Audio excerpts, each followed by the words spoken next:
الاي اي بقى من الحاجات المهمه جدا في حياتنا، واللي تقريبا انت بشكل يومي يا اما بتتعلم حاجه جديده، يا بتستخدمها في شغلك، يا بتستخدمها في مذاكرتك عشان تعمل الشغل بشكل اسرع شويه ويمكن ادق شويه كمان.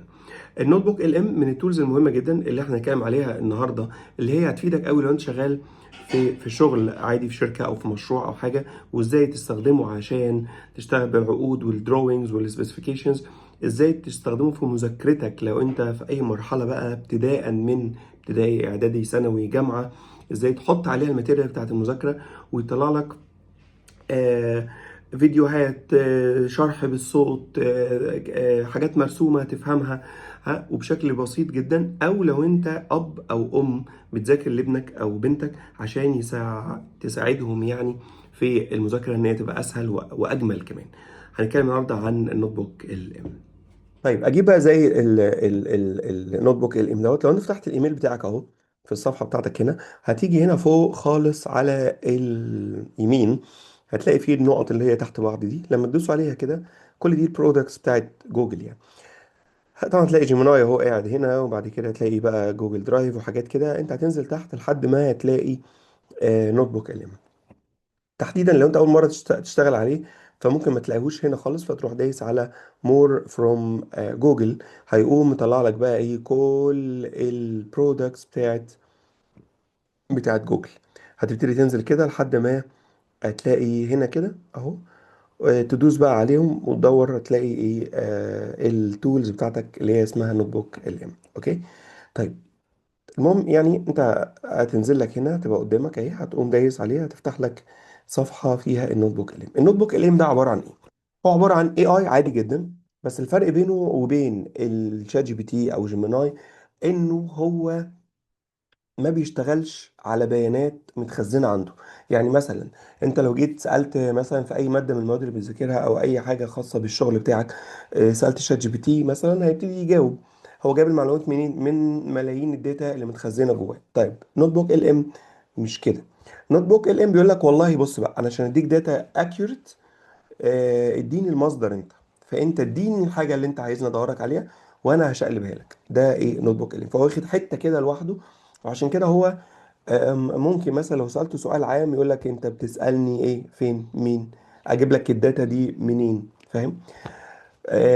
فانت بتحمله الاول الحاجه دي ممكن تبقى فايلات، ممكن يبقى لينكات بتاعت ويب سايتس، ممكن يبقى لينكات بتاعت فيديوهات على اليوتيوب، فاهم ازاي؟ واسأله فيها.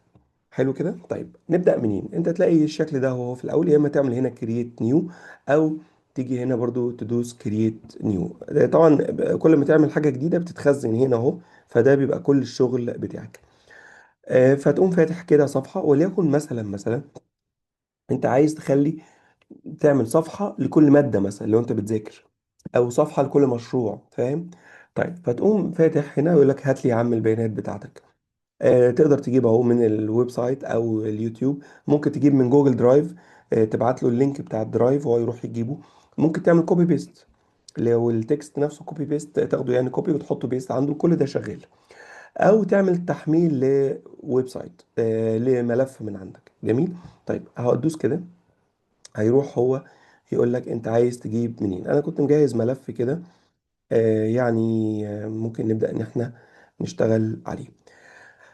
لما بتعمل كده هتلاقي الملف اهو بيتحمل هنا فوق، في الحتة اللي فوق دي كده بينزل الفايل، ويقول لك والله الملف بتاعك ده بيتكلم عن واحد اتنين تلاتة كده في اللذيذ. جميل. طيب افرض ان انت عايز تجيب مراجع بس انت مش عندك. اوكي. فتقوم تقول والله هات لي اد نيو ريسورس، هات لي مصدر تاني، وتقوم كاتب هنا. ففرضا مثلا هتقول مثلا انا هنا بتكلم عن البي ام او، انا عايز اقول له all the free documents and material related to the PMO CP، اللي انا بدور عليه اللي هو ايه، شهادة البي ام او سي بي. لما تعمل سيرش هنا هو هيروح بقى يدور، مش هيجيب لك بيانات اللي جوه، لا ده هيدور يقول لك والله انا لقيت 5 كتب، فاهم، وثلاث لينكات واربع مش عارف ايه، عايزهم ولا لا. فانت بتقوم تقول له والله هات لي ده، هات لي ده، ده لا، ده لا، كده شايف اهو. جاب لك هنا كل الايه، الحاجات اهو زي ما انت شايف. آم، اللي هو ايه اللي هو طلعها اهو. بقول لك انا جبت لك 7 حاجات هم دول. ممكن تعلم كده، او تشيل او تحط زي ما انت عايز، بحيث في الاخر ان الملف ايه، الملفات اللي انت عايزها بس هي اللي تتحط. اوكي. طيب انا طبعا مش عايز اي حاجه في دول، فاقول له خلاص انا شكرا، انا مش عايز حاجه. خلاص، واقوم راجع تاني ليه، خلاص انا مش عايزهم شكرا، انا عايز الفايل بتاعي ده بس. تقدر تحمل تقريبا لحد 30 فايل يعني في الفري فيرجن.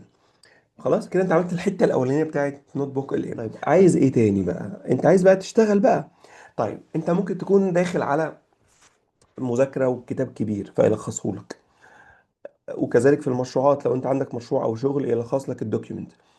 يلخص لك ايه بقى؟ يطلع لك ريبورت، يطلع لك ملخص عادي، يطلع لك اسئله واجوبه، يطلع لك امتحان لو عايز تعمل امتحان، يطلع لك باوربوينت برزنتيشن على الموضوع، يطلع لك انفوجرافيك يعني صورة كده فيها ايه، رسومات تشرح لك الموضوع في صفحة واحدة، يطلع لك مايند ماب عن الموضوع، يطلع لك فيديو واحد بيشرح، واحد اي اي يعني بيشرح، يطلع لك فويس واحد بيتكلم عن الموضوع. كل ده شايف؟ عشان كده الجزء اللي هو على الشمال ده، على شمالك ده، ده فيه المصادر. الجزء اللي في النص ده اللي انت بتتكلموا فيه والشات وكده. الجزء اللي على اليمين ده الحاجات اللي هو ممكن يطلعها لك. اوديو اوفر فيو، تعالى نبدا بيها. تقول له كده، هتدوس عليها، يقول لك انت عايز ايه؟ عايز ديب دايف ادخل في الفايل واجيب لك اخره، او الفايلات واجيب لك اخرهم، ولا بريف، ولا زي ايه انتقاد ويقول لك رايه يعني كاني كأن هو ايه خبير، ولا ينقح الافكار وياخد ويدي. كل ده وتقول له والله لا اديني بريف اهوت. طب عايزه ايه؟ عايزه عربي ولا انجليزي؟ بتختار اللغه، خليه انجليزي. اوكي. او عربي، او فاهم حتى كمان اظن العربي. بص كده العربي، العربي عايزه ايه؟ عربي عادي ولا عربي مصري؟ خليه يا سيدي عربي مصري. حلو كده اهو. تمام. وتقول له جنريت. مجرد انك دوست على جنريت بيبتدي يشتغل بقى، والايه الكيمياء تشتغل ويبتدي يطلع لك اهو. شايف كده؟ يقول لك احنا شغالين على الفايل. ايه تاني؟ يعمل لك باوربوينت. عايزه ايه؟ عايزه ديتيلد ولا برزنتيشن؟ طب عايزه شورت ولا الديفولت؟ خليها شورت واعملها لي برزنتيشن. برزنتيشن مركز اكتر على الفيجواليزيشن وكده، وخليها انجليزي.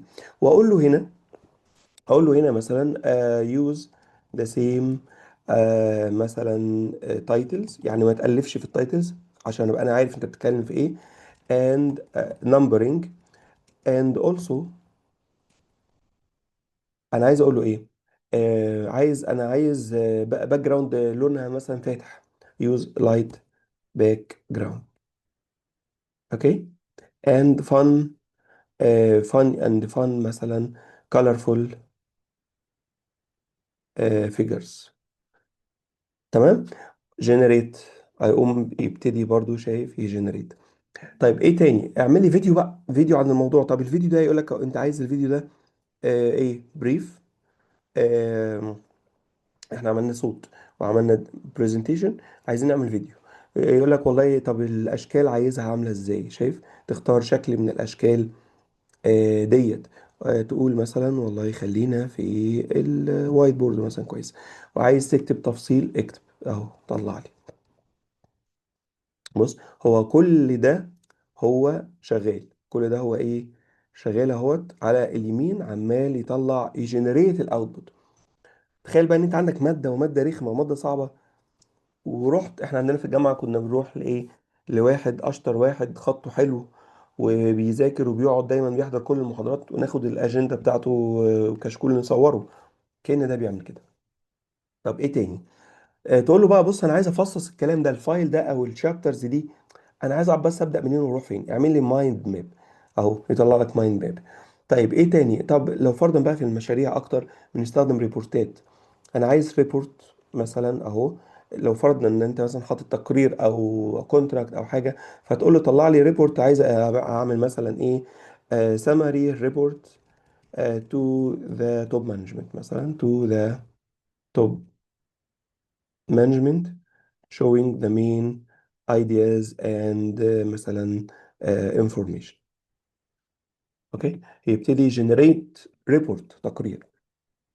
طب ايه تاني؟ لو انت بتذاكر وعايز حاجه كانك ايه، عارف لما تكون مثلا ذاكرت النقطه وعايز تراجعها، فتقول كذا كذا، اه دي بتعمل ايه، اه دي بتعمل كذا، عارف انك تغربل الموضوع ده، بيعمله الفلاش كارد. فلما تدوس على الفلاش كارد يقول لك عايز ايه، اللي هو اسئله واجابات، هات لي بقى حاجه تكون ميديوم، مش صعبه ولا سهله. ممكن تعمل ليفل ميديوم، ليفل ايزي، ليفل صعب، وخليها ستاندرد، يعني خليها كده ايه، مثلا 20 30 سؤال، يلا بينا. كل ده عمال يطلع، شايف؟ طيب ايه تاني؟ ممكن يعمل لك كويز. هتقول له والله بقى انا عايز اسئله صعبه، وعايز بقى تعمل لي multiple choice create، مثلا 10 multiple choice questions. اوكي، with four options. كده هو هيبتدي ايه، يشتغل على على ان هو يطلع لك كويزز. طيب ايه تاني؟ تقول له بقى بص انا عايز كده تحط لي المنهج كله في ورقة واحدة، عارف الملخصات دي، بس كمان بالرسومات كأن كاريكاتير كده. فتقول له اعمل لي انفوجرافيك. انفوجرافيك يقول لك طب عايز اشكالها عامله ازاي؟ اقول له والله استخدم السكتش ده كأن حد بيرسم كده، عايزها بالعرض ولا بالطول ولا بتاع، خليها بالعرض، او خليها بورتريه خليها بالطول، وعايزه ديتيلد ولا كونسايز ولا ستاندرد، خليها مثلا كونسايز. خلاص، اللي يعني ايه، ما تديليش كل التفاصيل، او يا عم خليها ديتيلد. وعايز تكتب نوتس هنا، اكتب. اوكي. اه انا هنا ممكن اقول له مثلا make each topic in certain place and put some مثلا ايه separators مثلا among them. حط لي كل حتة في حتة وايه، افصل لي بينهم عشان ابقى عارف. and use the titles as reference. يعني استخدم لي التايتلز كريفرنس، عشان بس ابقى انا لما افتح الفايل اعرف اذاكره. فاهم كل ده؟ طب لو انت حاطط كمان جداول كمان، لو انت حاطط هنا جوه يعني بيانات وارقام، ممكن تستخدم داتا تيبل ان هو يعمل لك ايه، يحلل البيانات ويحطها لك كده ايه في ملف واحد. كل ده احنا ما كتبناش برومبت، ما كتبناش تفاصيل، انت اديته بس المصادر، وهو بدأ ايه يطلع لك الحاجة. طيب بدأ هو يطلع، تعالى ناخدهم كده بايه اللي جاهز. بقى عمل الكويز اهو. لما تعمل كده بيفتح لك زي ما قلت لك على الشمال خالص الريفرنس اللي انت حاطه، على في النص في السمري، وممكن تكتب له برومبت لو انت عايز، وعلى اليمين في النتائج بتاعتك. طب انت عايز تكبر الكلام ده شوية، فممكن تروح دايس على الاكسباندر ده اهو، كبره لك وطلع لك اسئله. فهو سيناريوهات، يعني مثلا في الامتحانات لو ده الامتحان، فانت ممكن تعمل سيميوليتور للي هيجي لك، فيديك السؤال ويديك الايه الاربع اختيارات، ويخليك تختار، ويقول لك ان هو صح ولا مش صح، وايه الصح وليه، وتروح دايس نيكست وهكذا. تمام. طبعا تقدر ايه، خلاص احنا كده ايه، عندك الكويز اهو بقى موجود، تقدر ان انت تشتغل عليه في اي وقت. طيب ده كده كويز. ايه تاني طلعه؟ طلع علينا هنا اهوت التيبل اهوت، برضه حول لنا زي داتا تيبل كده، وقال لك البارت نمبر كذا، الابندكس كذا، الفوكس اريا كذا، حول لك الموضوع الى ريفرنس. طبعا لو انت الفايل بتاعك فيه ارقام وبيانات، يبقى سهل قوي ان هو يطلعه لك، يعني تقراه منه يعني. طيب ايه تاني، ايه تاني، ايه تاني؟ طلع لنا كويز، ادي التيبل. طلع لي كمان فلاش كارد. فلاش كارد يعني زي كده بتقلب كروت اهو، شايف؟ عايز تكبره بيبقى كده، وبتبتدي بقى ايه تشوف كل سؤال يقول لك according to the guide. شايف كل الريفرنس بتاعه مبني على اللي انت اديته له، ما بيقعدش يطلع لك حاجه من بره. what has what has became the primary driver of the organizational success in the مش عارف ايه، وتقوم دايس يطلع لك الاجابه. تقوم دايس هو ده. طب انت جاوبت صح ولا غلط؟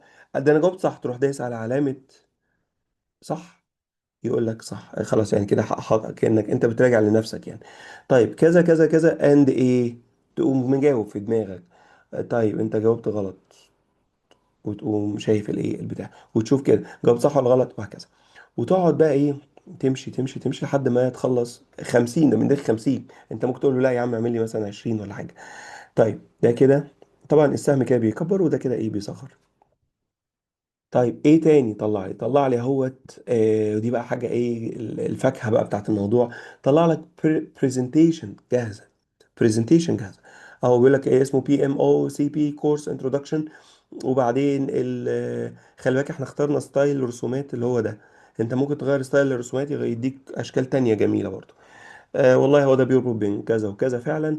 وادي هو هنا عندك الاوبجيكتيف بتاع الجايد بيظبط الموضوع بحيث يبقى هو ادابتبل ماشي مع اللي انت مش عارف ايه، يعني بدأ يدخل جوه الايه التفاصيل وطلع لك برزنتيشن جميلة.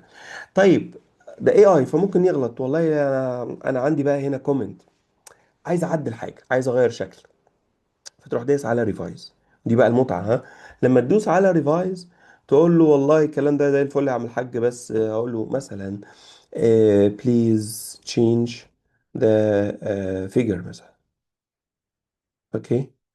طيب وتيجي عند السلايد رقم 3 تقول له والله the info I think the info is not accurate مثلا. is not accurate, please check and revise if any. انت تشوف لو في حاجه وهكذا. تقعد تكتب له كومنتات كومنتات كومنتات وتقول له جيت طلع لي الجديد. فاهم؟ طلع لي النسخه الجديده. طيب طلع ايه تاني؟ طلع لي هنا ده خلاص، ده القديم خلاص خلاص احنا مش عايزينه لان هو بيعمل واحده جديده. وطلع لي الجدول وطلع الكويز وطلع الايه الفلاش كارد. تعال نشوف حاجه تاني. طلع لي بقى ايه، بص، طلع لي فويس. انت متخيل فويس؟ دي الخلاصة في السريع بص مش لمقدمة عارف دليل سامعني صوت احتراف ولا إدارة لا. مكاتب المشاريع المعروف باسم ال الصوت واضح. PMOCP.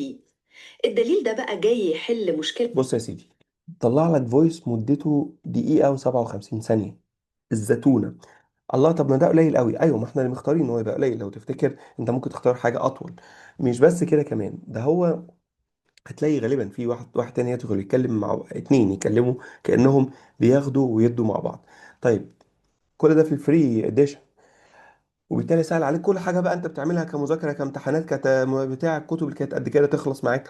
وايه وتعمل السمري بتاعها. في كمان في البيد فيرجن لو انت بقى تدفع يعني ممكن تدخل صوتك كمان. ويبقى صوتك داخل في الموضوع وتقعد تقول لهم والله انا رايي كذا. تطلع تقعد معاهم في الايه في البودكاست يعني.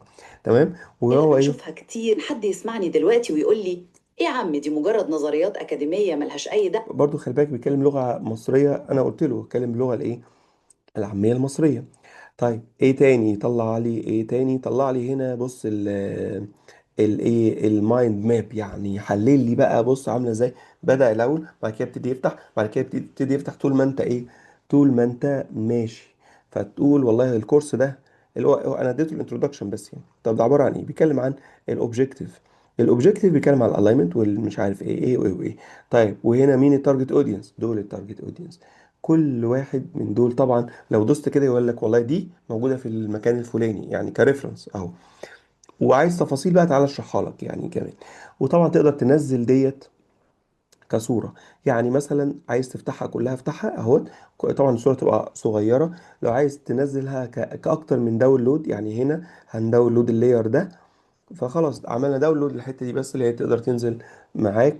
وفايل. طب فايل تاني اكبر شويه، فايل تاني اكبر شويه وهكذا. ده اللي هو ايه المايند ماب. ده إيه فايدته؟ انك قبل ما تدخل تنط في الشابترز وبتاع ادي هو بيديك كده ايه الموضوع كمايند ماب. صورة من فوق عاملة ازاي. في ناس كده ما ينفعش ان هي تدخل في عقد تقراه او مذاكرة في مادة الا لما وريني البيج بيكتشر الاول عاملة ازاي من فوق. بعد كده دخلني معاك في الشوارع مفيش مشكلة. طيب طلع ايه تاني؟ اهو طلع لي بقى ايه احنا قلنا دوت. اه ده ريبورت شايف. لو انت كده بصيت هتلاقي ان هو اكزيكتيف ريبورت ده او تقرير او حاجه للمانجمنت. بيتكلم عن الاستراتيجيك طبعا هتلاقي برضو كلامه فيه تيبلز ومش عارف ايه. ده اكتر منه تاخده بقى ممكن تقدمه او تحوله بعد كده للدروينجز والرسومات. هقول لك عليها ازاي عن طريق النوت بوك LM او عن طريق حاجه تانية. يعني اظن ان انت ايه ممكن هو نفس الكلام ده هتلاقيهم طلعوه لك كبرزنتيشن. طيب كل ده هو ايه، هو طلعه ادي ده كده ايه الريبورت. طلع لك كل الحاجات دي كلها، تقدر تعملها داونلود، تقدر تشتغل معاه. لسه لي حاجتين لسه شغال عليهم، هو التعديل او خلص بتاع البرزنتيشن هنفتحه دلوقتي، والحاجة الأخيرة الفيديو. الفيديو بياخد وقت شوية لأنه بيشرح لك فيديو، تنزل فيديو، انت متخيل عن الموضوع. طيب هو هنا انا قلت له لو تفتكر عدل لي في شوية حاجات، تعال نشوف كده هو عمل ايه.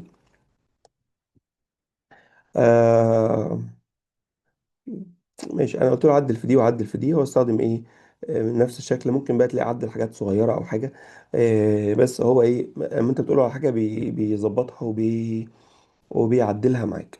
خلاص تقدر بقى تاخد الكلام ده وتقوم تعمله داونلود. داونلود هنا حاجتين، او زمان كان حاجه واحده اللي هو PDF، يعني دلوقتي كمان دخلوا باوربوينت. يعني ممكن كمان الفايل ينزل لك ملف باوربوينت وتاخده وتشتغل بيه على طول. طبعا هو بينزل باوربوينت وكل حاجه، بس دي تبقى صوره، يعني الكلام ده صوره. ها، عشان كده لو انت عايز تعدل، عدل هنا قبل ما تنزل، عدل هنا قبل ايه، قبل ما تنزل. كده هو عمل لنا بنوت بوك LM. طبعا انا ممكن اخد كل بقى مادة، مثلا لو أنا بذاكر يعني أو حتى لو حد بيذاكر لابنه أو كده، ممكن ألعب أنا على النوت بوك ال ام وأذاكر له من غير ما أنا أكون عارف كل التفاصيل. بقى خلاص ده هو، أنا حطيت له الكتاب. طبعا الكتاب هتحمله إزاي؟ اعمله بقى سكان، سكان آه، لو لقيته PDF يبقى كويس، فاهم؟ المهم يعني هي دي التركه، بس انك لو الكتاب عندك هارد كوبي هتحطه ازاي، هي دي التركه. آم، ودلوقتي الكتب بقت PDF كمان يعني، فتقدر انت ايه تحملها. طيب حملتها خلاص، انت بقى لو انا مثلا اب او ام بشرح لابني حتى، اقول له بقى بقول لك ايه يا باشا، الله يخليك الله يكرمك استر عليا والنبي، اديني بس الزيتون عشان اشرحها للواد. فيقوم طلع لك فيديو وصوت صوت بقى، تقول له لا انا ما الانجليزي بعافيه شويه، طلع لي عربي عشان افهم، طلع لك عربي. وتقوم واخد الكلام ده كله وتقوم تقعد مع الواد تشرحه له. ومش بس كده، تقول له تعالى بقى اعمل لك اسئله، اسئله دي برضه عايزه عربي ماشي، عايزه انجليزي ماشي، انت فاهم؟ فسهل لك قوي قوي الايه الموضوع. اخر حاجه تعالى نشوف، طلع لنا هو المفروض ان الفيديو طلع اهوت. فيديو بيشرح الموضوع. احنا قلنا انجليزي مش عارف ولا عربي، بس في عربي وفي انجليزي. تعالى كده نشغل ونشوف هو هيقول لنا ايه. وكمان الديزاين جميل يعني عامل لك. Today, let's talk about a huge shift for PMOs, from just administrators to real value drivers. So ask yourself, is your PMO really seen as a strategic asset? مش عارف الفيديو طالع، الفيديو طالع. بص بص It's account struggle. The big challenge, proving their worth beyond just being the process police. Now, this new vision isn't just guesswork, it's built on a ton of global research. It's a total paradigm shift. We're talking about redefining the PMO's entire purpose. The real goal here is turning PMOs into strategic assets that actually drive measurable results. So, what's at the heart of this change? Or metrics. Okay, who benefits from all this? Well, strategic asset. You've got the roadmap. The real question is, how will you redefine your PMO's value? تمام. شايف المتعة يعني؟ انت هنا حاولت في الفيديو وبعدين شرحه لك، وبعدين ما انت عايز الفيديو ده، انت ممكن اصلا تعمل واحد تاني طبعا تعمله داونلود، وممكن تعمل فايل تاني بعربي، تقول له لا انا اشرحه لي عربي مثلا. فخلاص بقى عندك تقريبا مكتبة اتعملت ملخصة منقحة جدا لكل الشغل اللي انت ايه، اللي انت بتحتاجه في الشغل، او اللي انت بتحتاجه في مذاكرتك، او لو انت اب او ام تحتاجه عشان ابنك عشان ايه تذاكر له. طبعا هو ده كل ده فور فري، اوكي. ولكن طبعا هو بيديك ليميتس، يعني كل ما تستخدم يقوم هو يقول لك والله بص الانفوجرافيك شطبنا. طبعا هو شطبنا لان انا عمال شغال عليه بقالي فتره، فيقول لك والله انت ليك ليميت، تعالى النهارده الساعه 4 نفتح تاني الدكان في الفتره المسائيه، اشتغل براحتك مثلا يعني. فايه، فكل فتره كده تدخل هتلاقي في حاجات لو استخدمتها كتير، تحديدا الانفوجرافيك والسلايد يعني شويه ليميتد يعني. والفيديوز اعتقد. فكل فتره تيجي ممكن يقول لك ديسيبل، وتيجي مثلا بكره يفتح. طيب عايز تخرج من الموضوع ده، انت ممكن تعمل اكونت تاني. يعني لو انت عملت جيميل تاني، يعني بقى عندك اتنين جيميل، واحد يشتغل خلص تدخل على التاني تحمله نفس الايه، نفس الملفات وهكذا. كل ده فور فري. اوكي. طيب هجيبها منين تاني؟ من هنا تفتح اعمل جيميل، وبعد كده جنب جيميل تلاقي علامة كده، انزل هنا دور في البرودكتس. عادة يا اما تلاقيها في وسط الحاجات دي، ده اللوجو بتاعه اهو، يا اما تدوس مور فروم جوجل وتدور على البرودكت. طبعا لو في حاجة وقفت معاك ابعت لي على طول على الايه الواتساب او على المسجز او حاجة، وانا اقول لك على طول تعمل ايه. وبالتالي المنظر بره بيبقى عامل كده، كده هو شايف ده كده المكتبة بتاعتك اللي فيها كل الايه الشغل بتاعك. فممكن كل مادة يبقى ليها حاجة، وممكن كل مشروع يبقى ليه حاجة حسب الايه الاحتياج اللي انت شايفه. انا كده خلصت. جرب كده. وفي بقى هديك هوم ورك، يعني جرب في مادة، او في حضرتك جربي، او حضرتك جرب لابنك او كده في مادة، او لو عندك مشروع جرب، وابعت لي الاوتبوت بتاعك والكومنتس اللي انت وصلت ليها كاوتبوت ان شاء الله.